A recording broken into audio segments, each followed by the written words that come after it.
purpose for the next step. Think about it like this. You're going on a journey and you haven't reached your destination yet. You've taken a shade underneath a tree because it's so hot and something like that. That's what this life is compared to what we can't just be very comfortable. What do you think of materialism? Let's say, capitalism now, like it's taken over, yeah? Like the world is sort of like running by capitalism. Yeah, we can link that. Do you think it's part of Islam? Like, do you think that Islam agrees to capitalism? Because you were talking to someone. Okay. Islam is not capitalism, neither capitalism is Islam. Otherwise, they should say Islam then. Why don't they label it as Islam? Exactly, yeah. Right? It's not. Well, like I was talking to someone who was like, this. But can we develop this more, linking with this answer? Yeah, sure. Because we can talk about the Islamic polity and governance and see how this all fits in.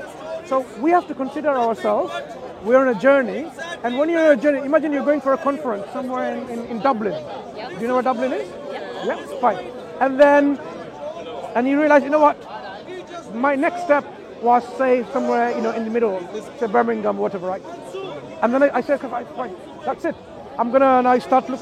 But you can't feel that you're in the conference yet because you're not in the conference. You can't just get off there and then say, let me live my life and give my lecture or whatever presentation you want to do, because you are still on a transition. This life, people feel so comfortable and thinking like that's the end of it. But that's our transition to the next life. So we should always feel like a traveler. So we need to say, okay, I'm on a journey and I need to have my way where I'm going smoother enough to take me there. That means I cannot just simply settle there in a transitionary stop. Yeah. So afterlife is my real destination. This life, people live what? 60, 70, 80, 90, 100, 120, 130, 140? Probably not. That's how far it goes, like in life. But hereafter, when there's going to be another life given to us back again, eternity with no end. Either eternity with no end. Now, why this is something reasonable and logical? Because why do we die in the first place? Who programmed us to die? I thought our cells just died. They're programmed. They're programmed. Right, by Apoptosis. Right? Programmed cell death. We are programmed to die. What is it called? Apoptosis. Apoptosis. Apoptosis. It's a programmed cell death. So we have a program in your DNA. We are meant to age. They can try all their best and so on, but still the program is there. We will die. Okay? Cancer, it's like uncontrollable cell division where it goes on and on and on and on forever. But cancer will kill us. Okay? Even though the cells are becoming like immortalized, but they will kill us. We will die regardless, even if you have cancer or not. Okay? So may God help those who have cancer and cure them. People are suffering for it. So what we're talking about in terms of death is inevitable. We will die sooner or later. We did not program us to die. Who did? The one who gave us life in the first place. Yeah, okay. So the reason why we die is because we need to go to the next life by fulfilling the purpose of this life. This is the time span in which we're supposed to do certain things to get yourself into the next phase of life. Do you think we have like tests in life, like things This life is a test. Okay. I didn't want to use this word. I didn't want to use this word because often find like test. But yes, God says in the Quran, He created death and life. Life and death, so that He can test us, who is good indeed, better indeed, not.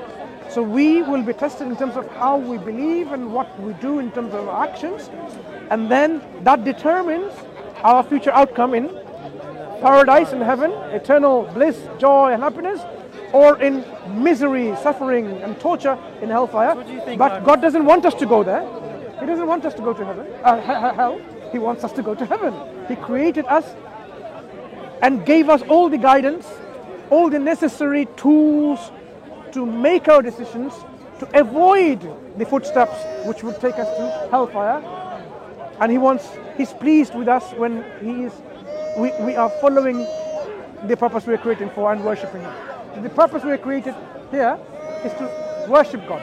And gratitude is an essential part of that worship. We talked about gratitude, that's where gratitude comes in. The one who gave you life, means to sustain your life, is the one who deserves your gratitude. and you should show this gratitude.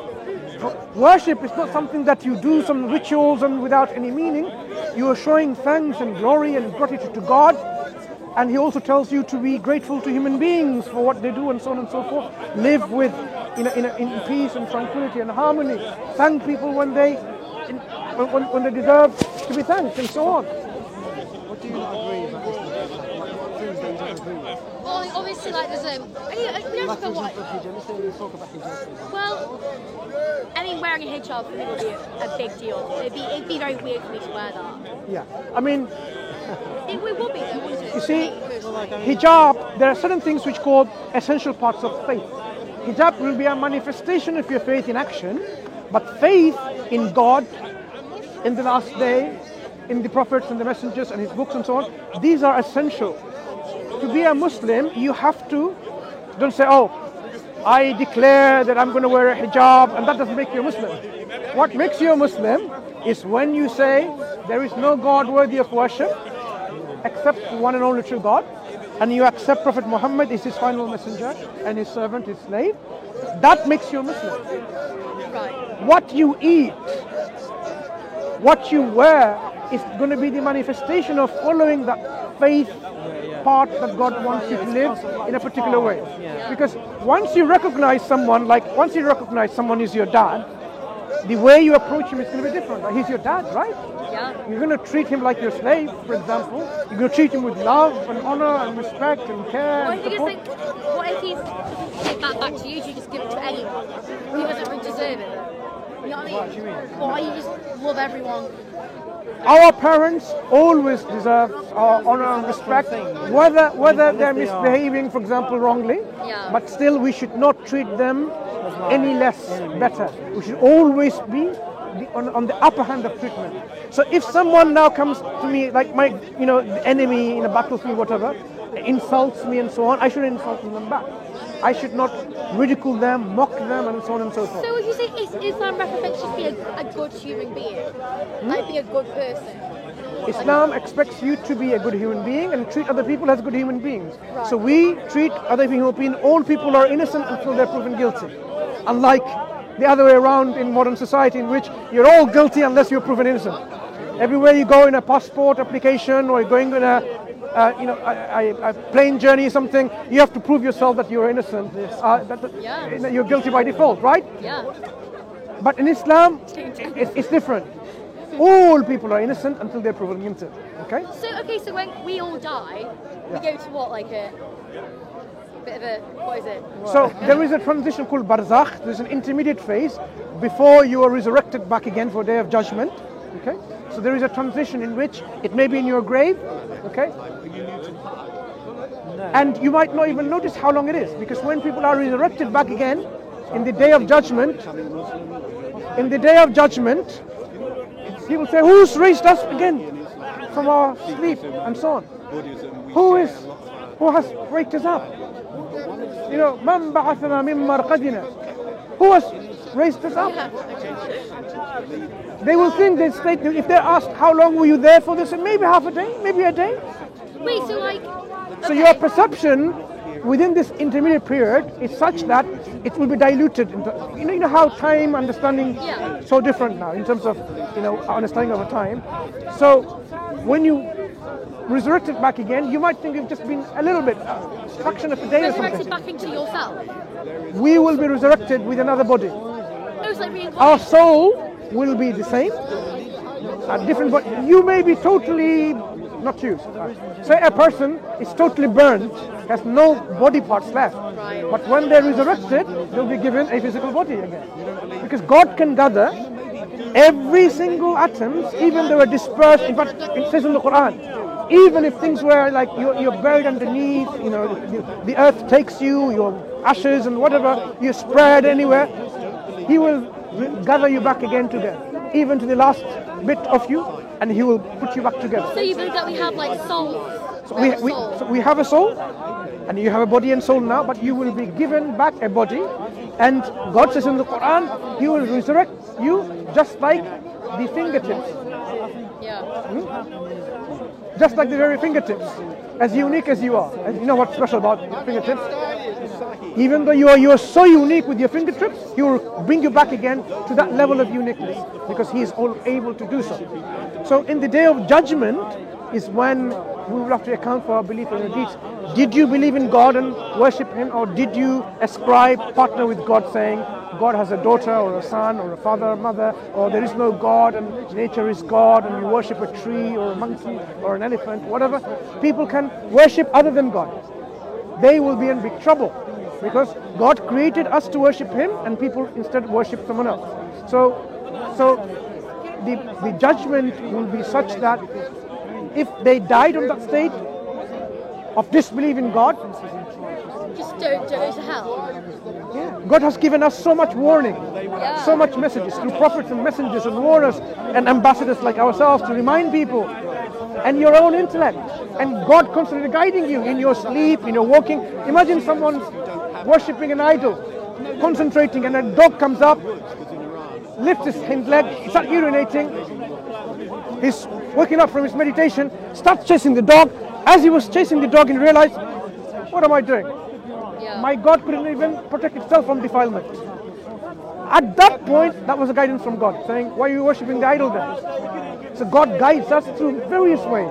So if that person didn't take that hint, the inspiration that came to him at that point, then they will be liable of negligence because they didn't take that guidance from God. So you think God can speak through us to ourselves? Like how God communicates to us in various ways, right? Yeah. God tells us, but it doesn't befit God to communicate with every human being directly. Because who are you? Who am I? Who am I that I deserve God, who's the creator of everything? Imagine my insignificance. I am here on this earth like a speck on this earth. Yeah.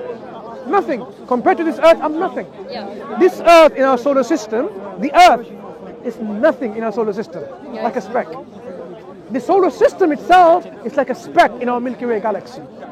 The Milky Way galaxy, as big as it is a speck in the overall scheme of universes.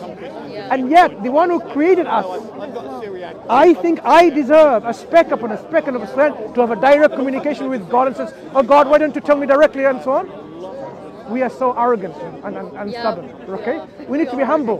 We need to recognize our limitations of who we are. So God sends messengers and prophets who then becomes spokesperson on our behalf, on God's behalf of course, to communicate the message from God, even though we have something already inbuilt called the fitra. Fitra is the natural, innate disposition to know that there is a creator and to worship and to be in line with worshipping that one God. We have that natural disposition. Yeah. Because God tells us that even before He brought us in this life, we as souls, we testify. People say that we were born, everyone's born like Islam in a way because everyone's grateful for So something. not born as Muslims, born in a state of fitra, that's the Arabic word, in this natural, innate disposition to know God and to like worship feel God. gratitude as well. Yes. But then like people defy us of like feeling gratitude. What happens is, Georgia, what happens is it's the immediate environment and of course their own personal thinking that clouds that innate disposition and makes them to be misguided. Imagine now you're in a family and the family tells you, no, worship Krishna, worship, this God, worship that God, and then you become brain conditioned to follow a particular way of worshipping other than God. So your family, your environment, your school, your faith community, they might direct you to worship other than God. But if you were left alone, without any involvement, you would grow up with this natural preponderance in thinking there is a higher power, Almighty, and I've God. always felt a sense of like something is Yeah. I'm here because of someone else. Yeah, you will always feel that when there is no overpowering of your intellect by all this external either whisperings or inspirations or information overload, whatever it might be. If you're not influenced, if you grew up in an island, for example, you would not be worshipping 3-in-1 God. Never. You would never come to believe that God is 3-in-1 called Father, Son and the Holy Spirit. Never. It's a forced belief. But you will, for sure, recognize that there is an ultimate, almighty, sovereign creator out there. You might not know the name of that creator, because that needs to be communicated to you. You might not know the purpose why you created for, but then you'll recognize that I'm here because of that creator who's given me life, and you'll feel automatic reverence and some kind of submission and subservient to this creator. That feeling is innate, but it's misdirected now because of people's misguidance from different avenues. To give you an example, Okay.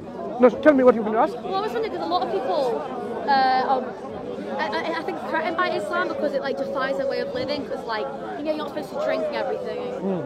I think a lot of people get threatened by that because like in our society it's so prevalent that people drink and have empty lives.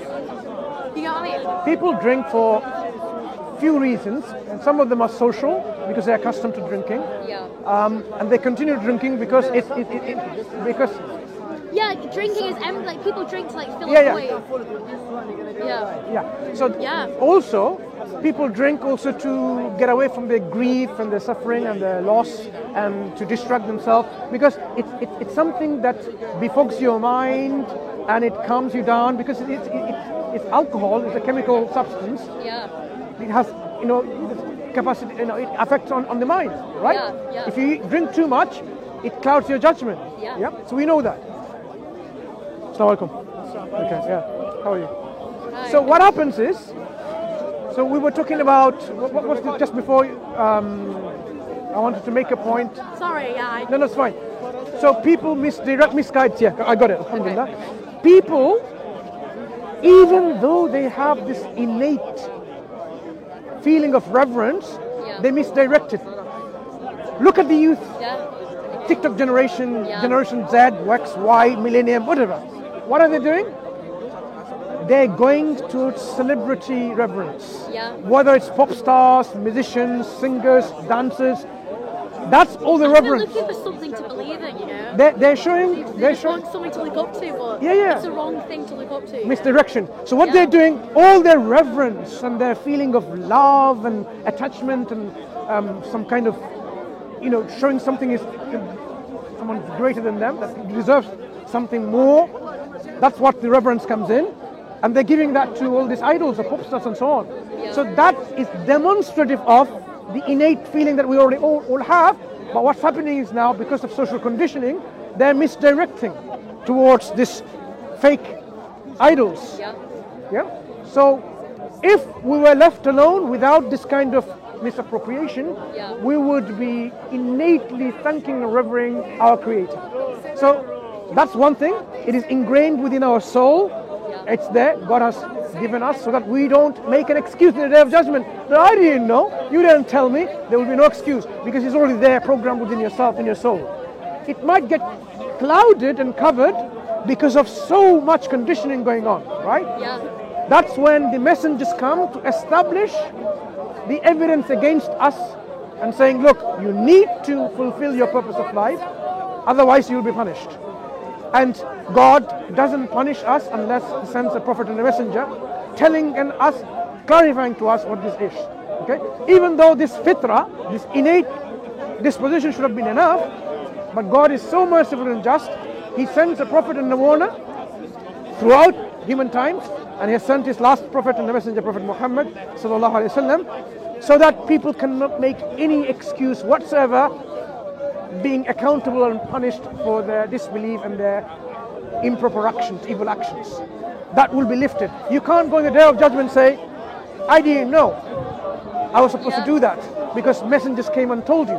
That's why if people have not heard about Islam whatsoever, somewhere in a, I don't know, in Greenland or somewhere, Yeah. in Antarctic, whatever, some Yeah. people, communities, if they've never heard of it, God would not just simply punish them.